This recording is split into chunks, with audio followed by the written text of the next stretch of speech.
예, 원유 등 원자재 시황을 문의하시는 분들이 계셔가지고 남겨드리고요. 예.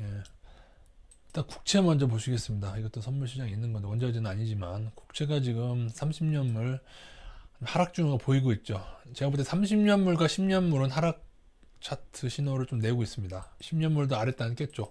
반등은 하고 있고 상황 따라서 반등이 더 나올 수 있는데 향후에 여기를 못 넘으면은 여기 이 윗단을 못 넘게 되면은 오르더라도 다시 꺾여 내려오지 않을까.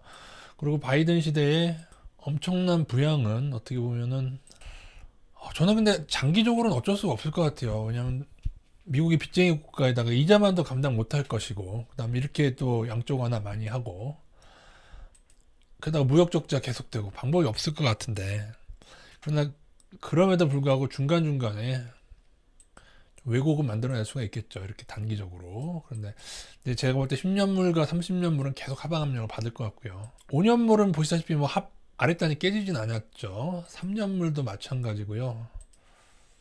3년물은 좀 장기적으로는 안 보여가지고 2년물도 예, 마찬가지입니다. 안 깨졌습니다 아직. 그래서 주식시장에도 국채로 검색하시면 장기 국채 인버스가 있습니다, 여러분. 그것도 뭐 투자는 할 수 있을 건데 한 번에 지르지 마시고요. 그것도 뭐 하시려면 좀 분할로 적립식으로 하시는 게 어떨까.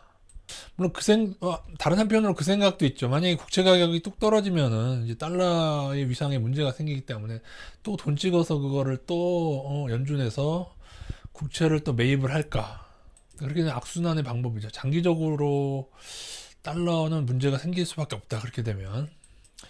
아니면 차트 볼 줄 아는 분들은 뭐 10년물 정도 하방을 접근하고 차트대로 매매하시면 주식 차트 매매하듯이 여기를 뭐 회복하면 여기를 회복 못하면 추가로 떨어질 것이고 여기까지 오더라도 여기를 넘으면은 상승으로 가는 거지만 여기 못 넘으면 다시 하락하지 않겠습니까? 그러니까 반등하는 동안 쭉 꾸준히 모으셨다가 좀 하방을 보는 방식인데 손절은 정해서 하셔야죠. 이것도 여기도 어차피 이것도 선물 시장이 있어서 파생의 왜곡이 가능하다 이렇게 보시면 되겠습니다. 금에 대해서는 오늘 올린 영상을 참조해 주시고요. 금 도대체 왜 떨어지냐 영상 참조하시면 될 것 같고요. 팔라듐이 떨어질 듯 떨어지지 않네요. 근데 여기서 일단은 자꾸 이제 위가 막히면은 이 위가 실패하면은 향후에 어느 순간에 뚝 떨어질 수 있는데 여기를 보시면 만약 여기를 돌파한다 하면 추가로 가는 겁니다. 이것도 여러분이 하방 인버스를 치신다면은 여기는 손절가가 되겠죠. 인버스 손절가 이렇게 보시면 되겠습니다. 자꾸 실패하는 걸로 봐서는 언젠가 좀 떨어질 것 같습니다. 제가 볼 때는. 원유는 오르다가 좀 쉬고는 있는데 뭐 아직 상승 추세가 깨졌다고 보기는 어렵고요. 상황에 따라 좀 더 오를 수도 있을 것 같은데 근데 간혹 이제 음봉이 발생하고 나면은 좀 어느 정도 좀 조정이 지속되는 경우가 있죠. 여기서 조정이 좀 더 나올 수 있는 것은 염두에 두십시오. 근데 원유 하방을 고려하시는 분들 예전에 그 마이너스 원유 생각하시고 하방 치시는 분들 있는데 하방은 치지 마신 그게 하방 치는 개인들 많으면 또 올릴 거예요 얘네들가. 왜냐면 이제 앞으로 전기차 시대가 오고 그러면은 원유에 대한 수요가 줄어들고 하락하지 않겠냐 그렇게 보시는 분들도 있고 아니면은 달러 약세로 오히려 원자재 가격이 올라서 원유도 오르지 않겠냐 여러 가지 시각이 있을 수 있는데 원유는 원유 세력하고 월가가 너무 끈끈해가지고 얘네들 마음대로 보시면 얘네들 마음대로라고 보시면 됩니다.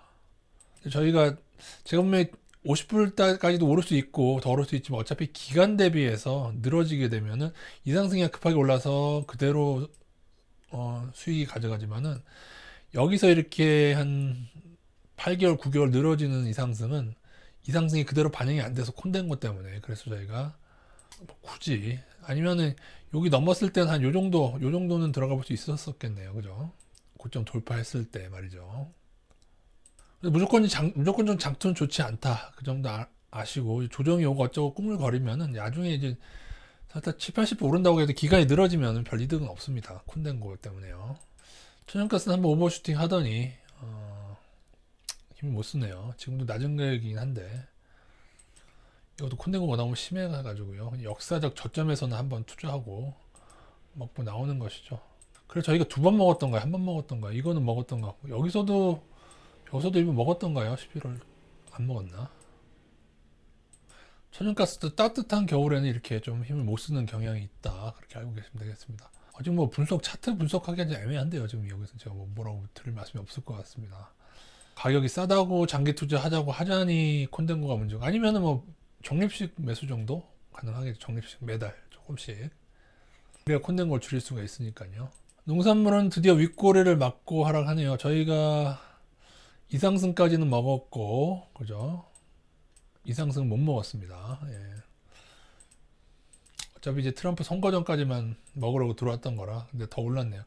윗골이 달린 다음에 그 다음에 떨어지죠. 딴 것을 봐도 일단 조정으로 들어가는 것. 휘트도 윗골이 달리고 방향전환할 때 윗골이가 많이 달립니다. 이렇게 윗골이 달리고 심지어 2번 장중에 오른 다음에 장중에 한번 쫙 뽑아줘야 조금 일부 마진콜이 나오거든요. 그래서 그 후에 방향전환하는 경우가 있는데 이게 사실 한번 음봉 나오면 어디까지 떨어질지 이건 대중이 없더라고요. 진짜 그냥 제자리로 오는 경우도 저는 봤었고 이러다가 진짜 이게 원자재 속성인지 이렇게 한번 이렇게 음봉이 쫙쫙 뜨면 여기까지도 막 하는 경우가 있습니다, 여러분. 잠깐 받는 가다가 이런 경우도 있고 그래서 이거를 뭐 더 사라고 하기도 지금 애매하고 그래서 저희가 사실 다 선물 투자라는 게 다 접고 하려면 이제 적립식으로 조금 모아가는 방식으로 하자고 바꿨죠. 그러니까 적립식으로나 하시고 이제 앞으로는 이거를 뭐 크게 남겨드려야 되나. 아직 뭐 추세가 깨진 거 아닌데 추세가 잘 안 먹혀요. 얘네는 꼭 이런 식으로 한번 올랐다가 제자리로 잘 떨어진다니까요. 이번에는 그래도 오를 때 그래도 이것도 근데 소맥 같은 경우는 떨어졌다 올라서 좀 메리트가 좀 별로네요. 그죠? 저희가 이쯤에서 팔았으니까 뭐 이거는 저희들 판 가격 정도까지 왔는데 앞으로 접근할 생각은 사실 없습니다. 분할 적립식 아니면은 크게 끌리지 않고 이것도 콘덴거 때문에 안 돼. 무조건 장투하면 손해납니다, 여러분. 농산물하고 원유는 콘덴거 때문에 그래요. 별거 없고 그나마 차트적으로는 그 장기 국채 차트 10년물, 30년물이나 차트 보실 줄 아는 뭐 노려보시는 것도 하는데 한 번에 또 지르시면 안 되고 이것도 분명히 조금 더 헷갈리게 하다가 움직일 수 있을 것 같다는 생각이 좀 듭니다. 장기 국채 좀 인버스가 관심을 가긴 하네요. 그러니까 선물로 치면은 12월스 US 노트 매도 포지션이죠. 근데 여기서도 바로 이렇게 떨어진다고 하다 바로 떨어진 게 아니라 여러 번 이것도 넘는 듯 하다가 이런 식으로 하면서 무너지고 있습니다. 늘 그렇습니다. 방향전환 할 때. 근데 이것도 여기서 그냥 정직하게 떨어져 줄지 아니면 한번 또 기어이 또 한번 넘는 듯 하다가 팔라두이 막 그러고 있죠. 그 후에 떨어질 건지는 조금 늘 왜곡이 있다. 단기간에 왜곡은 많다. 그렇게 보시면 되겠습니다. 글쎄요, 금리도 낮아서 뭐 더 금리를 낮추거나 그러기는 쉽지 않겠지만 이 파생 자체가 이제 워낙 월가가 주물러가지고 단기적인 왜곡은 가능하다. 그래서 좀 이것도 장기적으로 천천히다 생각하시는 게 좋을 것 같습니다. 아유, 도움이 되시려나 모르겠네. 이제 원자재는 이제 저희는 적립식 정도나 좀 하고 금은 계속 사모할 예정입니다. 그러니까 금에 대해서 마지막 들고 마치겠습니다. 금 투자 방식이 적립식도 두 가지가 있어요. 떨어질 때마다 더 사모을 건지. 그러니까 본인이 돈을 가지고 1,700불, 1,600불마다 내가 뭐 100만 원이든 1000만 원이든 계속 돈을 더 넣기로 결정할 것이냐. 아니면 그것과 상관없이 매달 자신 100만 원이든 이렇게 매달 투자를 할 것인지.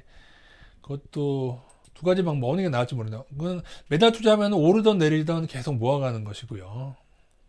여러분이 하면 더 떨어질 거라 보시는 분은 좀 기다리시는 게 낫고 아니다 뭐 그럴 필요 있느냐. 근데 그것도 맞는 말이에요. 이게 어디까지 떨어지고 오를지 모르니까는 나는 향후에 장기적으로 어디가 바닥이든 간에 한 3, 4년 계속 모아가겠다 하신 분은 매달 적립식으로 사모으셔도 되고 실물금에 대한 문의가 있으신데요.